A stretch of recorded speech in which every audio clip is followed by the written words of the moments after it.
Nimbus. The space gate to Dark World is charged up and now open. Welcome back, Twitch, YouTube, Twitter. It's your boy KDZ bringing you guys another market watch. And again, guys, the reason why we do these videos because I have a huge passion for trading card games. I love talking about trading card games, and I want to continue to build a community that has the same love and passion for admiring all those gorgeous lore windows as I do. And with that, let's get into it. Yesterday we left off, we were talking about Gravekeepers and just their exceptional lore windows and their design, the subtleties added onto Gravekeeper Spy, etc., etc. But something I thought was funny, I was looking at this earlier when I was at work, was the Tyrant Red Dragon Archfang. Remember, guys, we looked at this card yesterday, and both copies were $15. There was like 4 listings for the Dark Illusion and about 8 for the Dimensional Guardians. But I come back here to the Dark Illusions, and yeah, it's $50. All right, prime for a reprint. But if you have this card, you can make a quick buck, guys. You could drop this card at like $20, $19.99, and somebody would probably snag it because of FOMO. Because of pure FOMO, you might be able to get $29.99 out of somebody because of some FOMO. But nobody in their right mind should be paying that price for this card. Let's see if there's been any sales on this. 1017, 1540, 1015, 1749, 1015. Oh my God, you might be able to get somebody with a $19.99 listing for this one right now.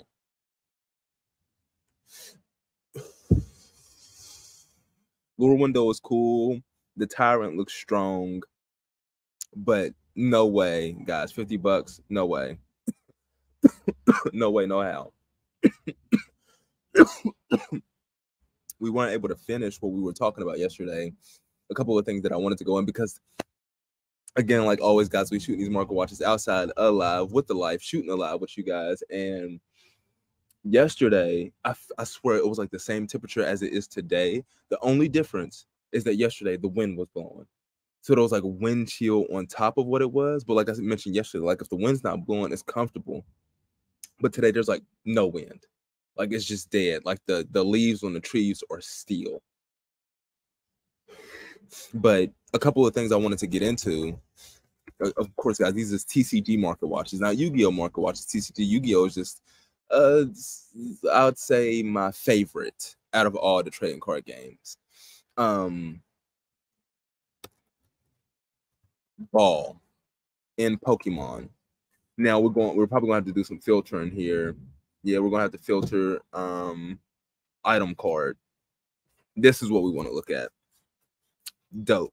I was playing some Omega Ruby Alpha Sapphire a couple of days ago, and it just always brings me back, you know, to being able to immortalize some of your favorite Pokeballs. Like, obviously, you got the Ultra Ball Secret Rare, still used in the current meta right now. That's why the GOAT Secret Rare from Brilliant Stars, the best GOAT Secret Rares that the Pokemon company has ever printed, is 83 listings as well as 1983, market price $22.79. I have Level Ball. I think I have 2 of these.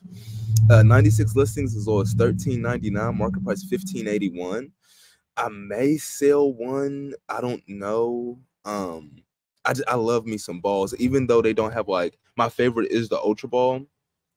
Even though they don't have like every complement of them. They have Quick Ball here, which is way down, but the only reason why I feel like Quick Ball is so down is because it's rotated out. It was a part of the Sword and Shield meta, but it essentially does the same thing as Nest Ball. There's just like minute differences there, but they essentially do the same thing. This is the card that's pretty much replacing the current, pretty much replacing Quick Ball. Is Nest Ball, and it's being used in the meta right now, particularly with Miradon EX. And like I said, guys, we always doing these market watches outside, so you can hear the birds and the bees, and your occasional, 14-wheeler driving by. But this Nest Ball, it doesn't look bad. The Gold Secret Rare, like the swirl it has, but it doesn't seem to pop as much. I would have to hold it in person in comparison to to the Sword and Shield Gold Secret. It's like look at how it like the background behind the ball, how it's like light shining, pitting the ball on display. You don't really get that from the new Nest ball, but like I said, I'd have to hold them side by side to really get a apples for apples comparison to compare the two Gold Secret rarities. But again, Ultra Ball up here holding strong. You see this Nest Ball has actually appreciated in value because the older Nest Ball then came back into the format, meaning that you can use the older Nest Ball printings. You can use the Sun and Moon base set Secret Rare Nest Ball, even though I believe the Scarlet Violet, the lure window looks a little bit better.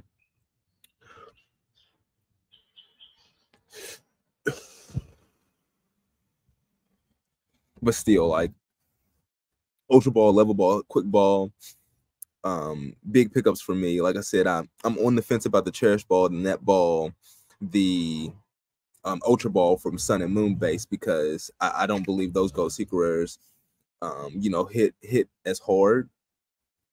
But I'm still waiting to see what Scarlet and Violet has to offer when it comes to Gold Secret Rare balls. Even though this wasn't the main thing I was going for. The main thing I was going for was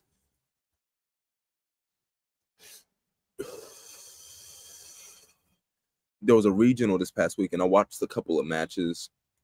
Need to go back, but Lost Box.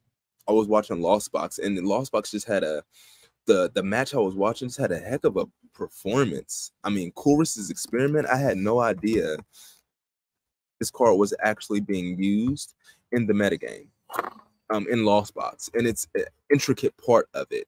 But the fact that it is Chorus's Experiment full, or let's see, look at the chart. What is that volatility? Up, down, up, down, up, down. 1469 back in October.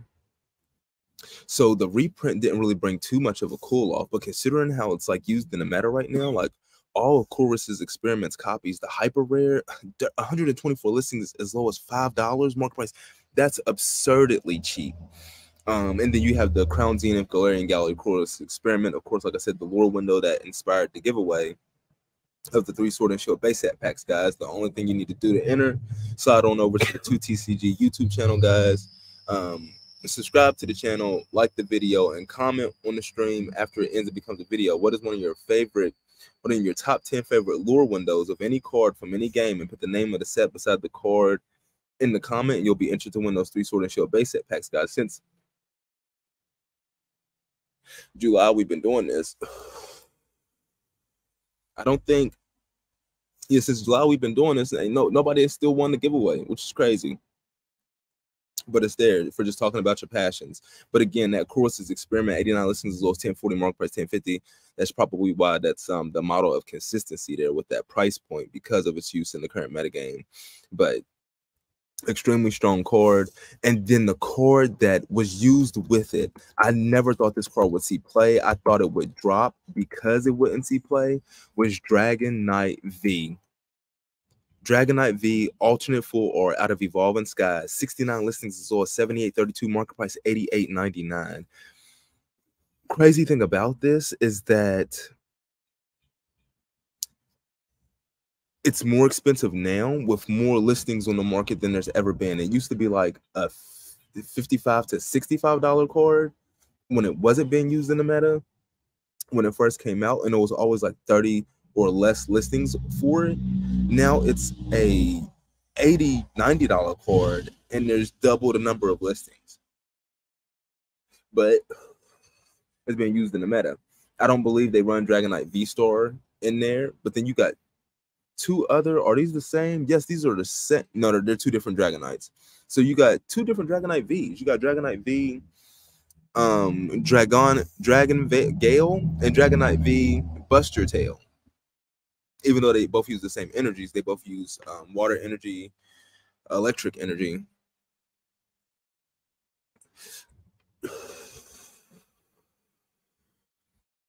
But more than likely, you can go into the same Dragon Knight V-Star over both.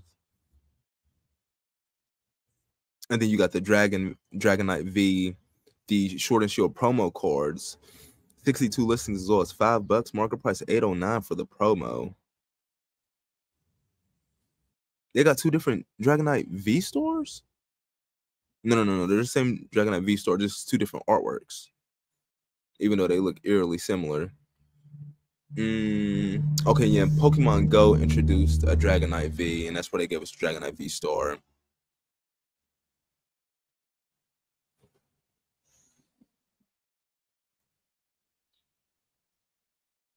I think it's just dope to see Dragonite V getting some play in the current meta, because it's like one of the strongest Pokemon in the game, in the world of Pokemon. Yet in the TCG, like it sees no play until now, which is dope. And its Dragon Gale is exceptionally powerful for what it is, especially for like the way he was able to tutor it out and get to his 2 water energies and electric energy and then just go straight in.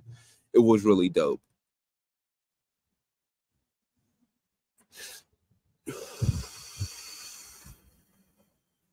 And the other really cool thing about Dragonite V is that it's a basic Pokemon. So you don't need to go into Dratini, Dragonair, and then Dragonite V.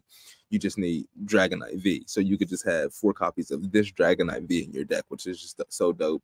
Having that on your bench in that alternate art for lure window aesthetic, incredible, as Perfect Cell would say. And then there was another card, VIP, Battle VIP Pass. Okay, Pokemon Prize Pack Series cards. So apparently Battle VIP Pass, I guess that's a reprint for it, because the last time we looked at this, guys, this card was $10+. This was probably like a month ago. Reverse holofoil? Yeah, this was probably like a month ago. It was like $10+. Now it's falling. It's not that expensive anymore.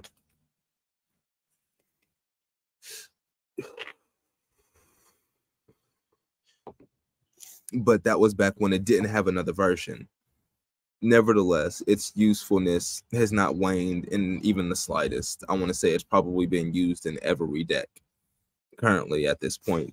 I mean, search your deck for up to 2 basic Pokemon and put them onto your bench. Then I mean, say no more. Like being able to use it on your first turn. It's an item card, not a supporter. So you can use multiple. I mean, say no more. Out of Fusion Strike, we might have to clear the filters, reset the filters. Whoa, we reset the filters and we went way deep. Now we about to go down the rabbit hole. We're looking at every product on TCG Player right now. You got Disney Lorcana, D23 promos, market price $12,000, the most expensive product on TCG Pro, or holding the highest market price on TCG. You got Pokemon Fossil First Edition Booster Box, one listing as $20,000, market price $11,999.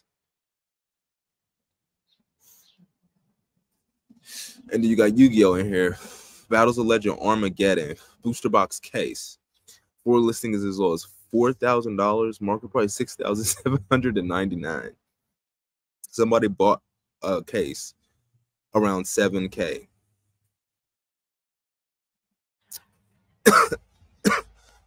I don't know. A Gallantmon Crimson Mode Ultimate Cup, one listing is as low as $4,300. Plasma Blast, the booster box, really? Out of all the booster boxes, no Sky Ridge, no Expedition, no Aquapolis or Aquapolis. Magic the Gathering Secret Lair Showdown, Ragavan Nimble Pilferer, 5 listings as low as $2,950, market price $2,965. Roanoa Zoro, 4 listings as low as $2,899, market price $2,995. I like to see that card in person. I like to see that lure window in all its glory without the sample across the center of it. I'm a fan of Zoro.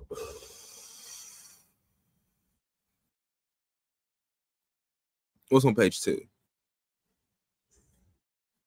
Shining Charizard out of Neo Destiny, 18 listings as low as $399, market price $2,550. I was curating somebody's collection and they actually have one of these. So they got a nice pretty penny on their hands with that one. And then you got Evolving Skies. Something booster box case, 7 listings is $2,699. Market price $2,400. Evolving Skies, man. That is the set that just keeps on giving. Let's reverse engineer this, go back into Evolving Skies. A booster box for Evolving Skies right now is going for $425, and ETB is going for $80.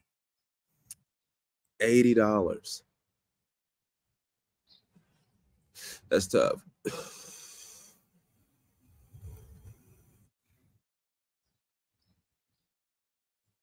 I had a couple of those booster boxes sealed. I mean those ETB sealed.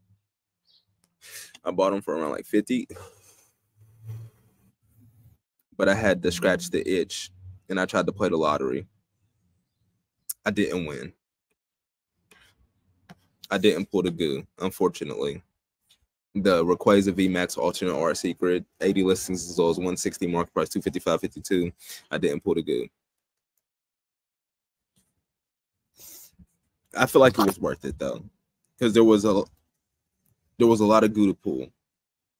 Because I mean, Rayquaza VMAX was not the only exceptional card in this set. I mean, when you do the comparison of like alternate arts that they put in sets, like this one was unprecedented in the Sword and Shield era. Even going into like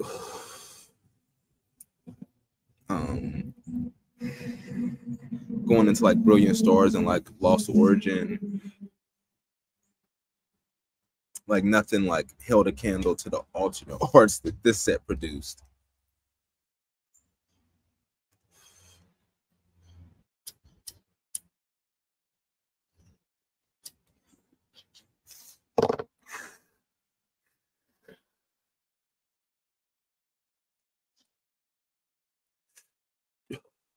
I don't know the EBPs, the estimated base prices for these alternate arts. I'd have to go to Danny Vantum's channel and do some digging.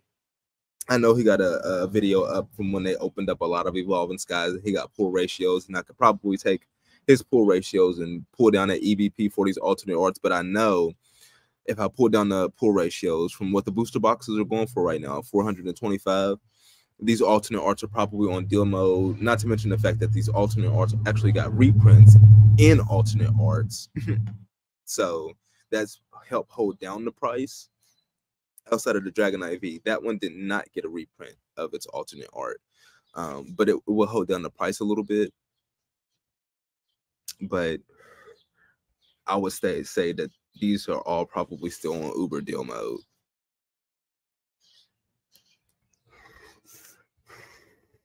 We go on to page 2.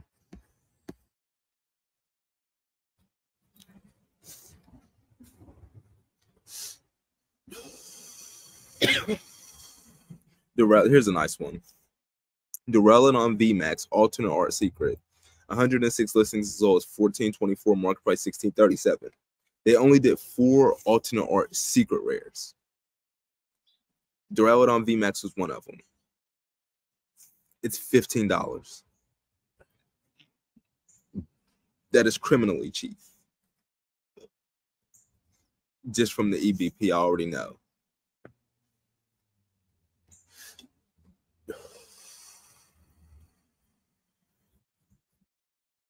Let's slide over here to the Wilds of Eldraine, though. This is the newest standard set out of MTG, Magic the Gathering. I wanted to see what the cards were looking like at the top of the set that people were looking for, the best cards in the set. You got Agatha's Soul Cauldron.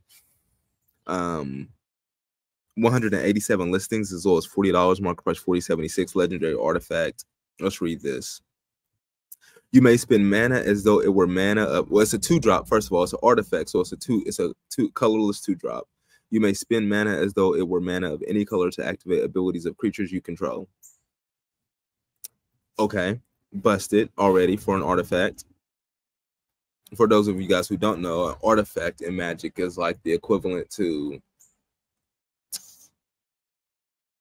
well, Pokemon doesn't really have anything like these. Yu-Gi-Oh, you could say like Maybe back row. It's like a continuous spell, a continuous trap.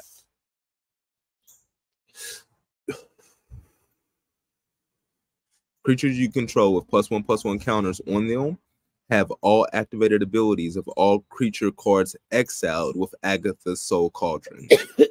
So every card that Agatha's Soul Cauldron, or every creature that Agatha's Soul Cauldron exiles, which is like Banish or the Lost Zone in Pokemon, if it has an activated ability, creatures you control get +1/+1.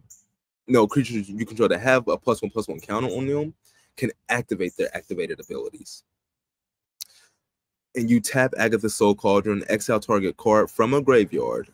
And when a creature card is exiled this way, put a +1/+1 counter on target creature you control.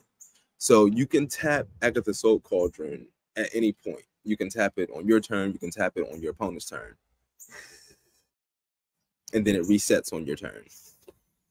If you can exile any card. This is a mythic out of Wilds of Eldraine, but you can exile any card. And if you hit a creature with it, you can put a +1/+1 on a creature card you control. On top of that, if that creature has activated abilities, the +1/+1 counter on whatever creature you didn't put it on can now use those activated abilities. And because of Agatha's Soul Cauldron, you may spend mana as though it were mana of any color to activate the abilities. $40 seems kind of cheap. But I mean, that's just how Magic does it, because Magic has, you know, an extended art reprint of the card in the set. That's going to keep the price down of this one, even though they're comparable. But if we were to go into Agatha's Soul Cauldron and actually see like what a foil copy was going for, it'll probably be a little bit more than $40.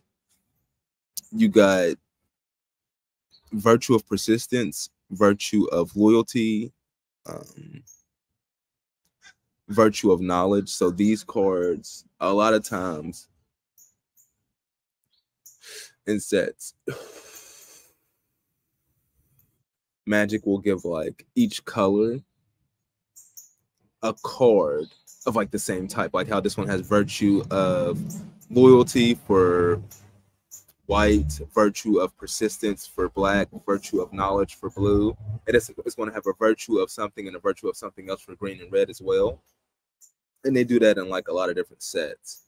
But those are usually like some of the better cards in the sets as well. As you can see, they're mythics and they're on the first page holding some of the top price points. Virtue of Persistence, 141 listings as low as $10, market price $13.75. It's a mythic. It's an enchantment, which again is like a continuous spell. But let's read this. At the beginning of your upkeep, pit target creature card from a graveyard onto the battlefield on WoW. Okay. At the beginning of your upkeep is at the beginning of your turn. And that's what it does as a 7-drop. But then you can use it as a 2-drop sorcery. A target creature gets -3/-3 until end of turn, and you gain 2 life. So you can use it as like a 2-drop removal. But then the other thing, because it's an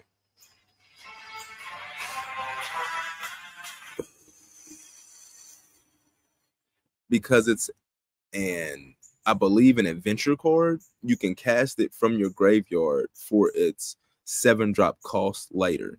So you can get both uses out of it. Hence its mythic rarity and its price point. But I can already imagine the degeneracy that's happening on MTG Arena right now. I ain't been on there in a while. I definitely haven't been on there since Wilds of Eldraine have dropped. It should have been a set rotation. Some cards should have been rotated out. That's why I haven't been on there, because I don't want to like remodify all the decks I have and take out all of the cards that didn't rotate it out and start putting in new cards. I'm still on my Master Duel tip. Speaking of Master Duel, we're 3 days away, guys. We're 3 days away from Age of Overlord. It's dropping on Friday.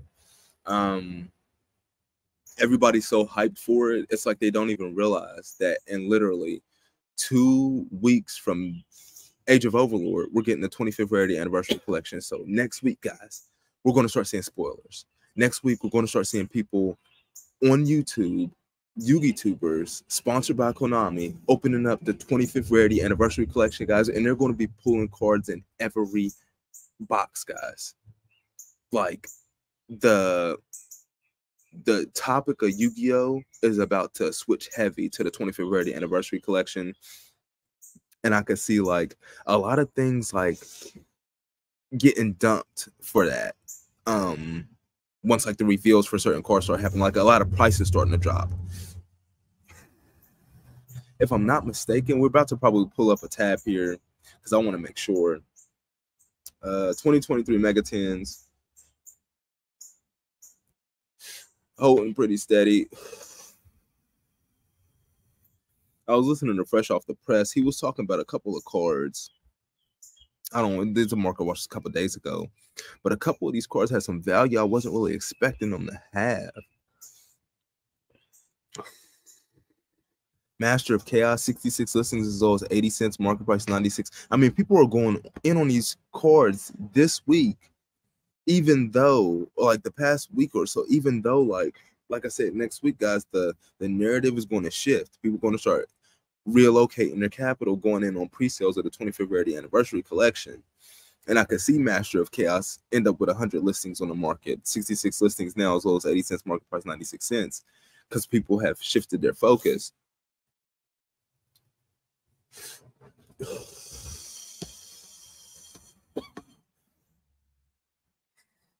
I don't know what it was. He was going over a lot of stuff, but a few of these cards just had some value I wasn't really expecting them to have. Runic Fountain, though, I feel like is decently priced. 155 listings as low as 35 cents, market price 66. It's pretty good. Runic Fountain, it's a guaranteed 2-of in Runics. Runics can rear their head at any point in the meta coming up, but this is what I wanted to see. I think it's like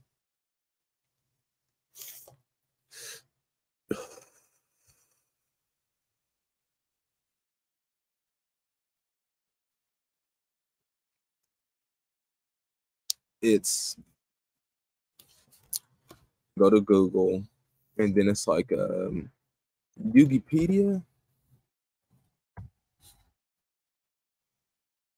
Yugi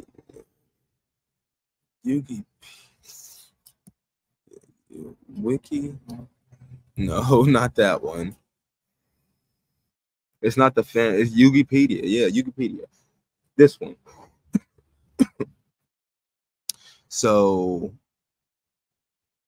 let's see. Theirs is not up here. 25th. Or let's look at Rarity Collection. Rarity Collection. Oh no. Oh no. Rarity Collection quarter. Oh no. I'm getting ahead of myself. Here we go. Rarity Collection Quarter Century Edition. Korean? This is what I'm looking for, right? How many cards? Lava Golem, Lone Fire, Effect Veiler, Maxia. Yeah, this is the set. Tour Guide, the Winged Dragon and Raw, Sphere Mode, Ash. If they do a 1-for-1, guys, I mean, look at this. Ash Blossom in here. Like the focus shift is going to be real. Ooh, Danger Jackalope. Dimension Shifter Nibiru. Blue Eyes Abyss. What? Why would they put Abyss in here? Good thing I didn't buy no Abysses. I'm about to go into no secrets. Are they going to give it a QCSR? What the heck? Golden Lord. Ecclesia. Albat. Bruh, if you're holding Albat's Ultimate Rares, $30. Drop them now if this is a 1-for-1. If you're holding Alpha the Master of Beast Starlight Rares, I mean, they're already down. I think they're already 2 digits, but ooh, you might want to think about letting those go too. Ooh, the Iris Sorso, dang, Konami is simping for Fleur de Lis. That gives me I already got a card for the next market watch. I'm going down the Fleur de Lis line, her evolution. Dragocepelia, Ancient Fairy, Herald, Junk Speeder, Savage, Baron, Downard, for Galaxy Eyes Full Armor. Okay. Dengirsu, Cherubine. Oh, so Zeus is not in here. For some reason, I thought Zeus was going to be in here. Okay, so Zeus, I had mentioned in some previous market watches that Zeus was going to bend the knee when that 25th rarity anniversary collection is coming out, but Zeus is not in here. Unless they do a 180 and throw Zeus in here, Zeus is not in here. Dang. I might get caught holding the Dengirsu bag. I'm going to probably hurry up and try to list mine for like $6 because I got some Dengirsus. And that's some easy capital right there. Oh, yeah, I might be able to get away with it because the horse is dropping. And if people are not in the know, if they're not watching market watches like these, and they're still buying Dengirsus at $8 because they just saw a horse and it was like, this is really cool, and they need a Dengirsu, I might have some for the low for you. Even though if you wait 2 weeks, 2.5 weeks, it's probably going to be $1. I guarantee it's going to be $1 with a super rare printing.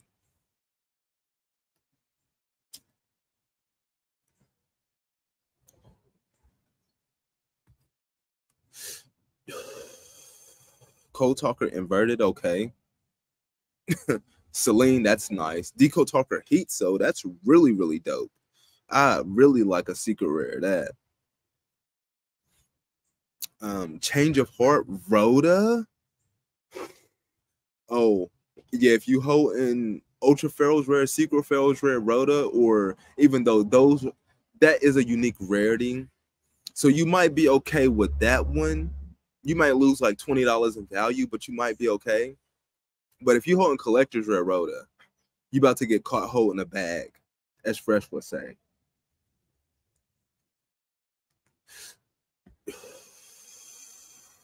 Pot of Desires, Pot of Extravagance, Pot of Prosperity, Forbidden Droplet, Triple Tactics Talent, Nadir. Okay, Nadir. Yeah, if you hold the Secret Nadir servers, you better drop those. Lightning Storm. Ooh, Small World. Magician's Salvation? Really? It's cool, but really? Compulse. Dimensional Barrier. Harpy's Featherstorm. Evenly Matched. Infinite Impermanence. Schism, Prison, Revolt. They could have did the trap cards. Leave some to be desired. Spell cards, they went in. Some of these are weird. Ghost Trick Angel of Mischief. Okay. I mean, what? I mean, we throwing staples in here left and right, and y'all throw Ghost Trick Angel of Mischief in here. Okay. Like, there's a couple other weird ones like that. Like, we're throwing staples left and right, and then y'all give us this. Win the Wind Channeler. What? Win the Wind Channeler. Why would you? Oh, the Galaxy Eyes Full Armor. What is Galaxy Eyes Full Armor generic? Of course, guys, we can't be out here all day. Hopefully, I provided some value with this live stream market watch. Like Kakarot, send me your energy so we can get that Space Gate charged up for part 2. And with that, guys, we're gonna be getting up out of here. Nimbus, are we in there? Are we in there? Yeah, we in there.